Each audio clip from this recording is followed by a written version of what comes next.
గ్రహణ ఘడియలు ముంచుకొస్తున్నాయి. అంతేకాకుండా ఆకాశంలో అద్భుత దృశ్యం అందరికీ కన్విందు చేయనుంది.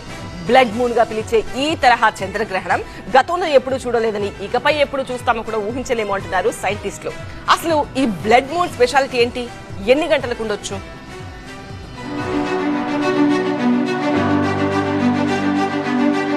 ఈరోజు ఆకాశం అద్భుతమైన దృశ్యానికి వేదిక కానుంది. చంద్రుడు ఎరుపు రంగులో ప్రకాశవంతంగా కనువిందు చేరున్నాడు. దీన్నే బ్లడ్ మూన్ అంటున్నారు శాస్త్రవేత్తలు.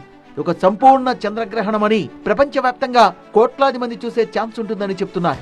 ఒకప్పుడు చంద్రగ్రహణాలు కొన్ని ప్రాంతాల్లో మాత్రమే కనిపించేవి, కానీ ఇప్పుడు వాతావరణం బాగుంటే వరల్డ్ వైడ్ గా 85% మంది చూసే అవకాశం ఉంటుంది. బ్లడ్ మూన్ దాదాపు 82 నిమిషాల పాటు కొనసాగనుందని భారత కాలమానం ప్రకారం ఈ చంద్రగ్రహణం రాత్రి 8 గంటల 58 నిమిషాలకు ప్రారంభమవుతుందని, ఆ తర్వాత రాత్రి 9 గంటల 57 నిమిషాల నుంచి స్పష్టంగా కనిపిస్తుందంటున్నారు శాస్త్రవేత్తలు.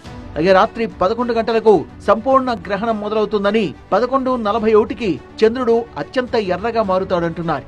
రాత్రి 2 గంటల 25 నిమిషాలకు గ్రహణం పూర్తిగా ముగుస్తుందని సైంటిస్టులు అంటున్నారు.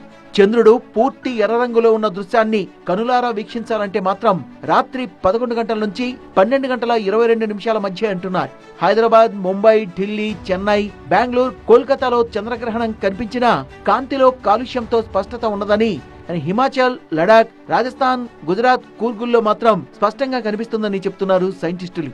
ఎలాంటి ప్రత్యేక కళ్లద్దాలు, టెలిస్కోప్ లేకుండా బ్లడ్ మూన్ ని స్పష్టంగా చూడొచ్చని, ఇది సురక్షితమంటున్నారు. మొత్తంగా రేపటి బ్లడ్ మూన్ ఖగోళ ప్రియులకు పండగ అని చెప్పొచ్చు.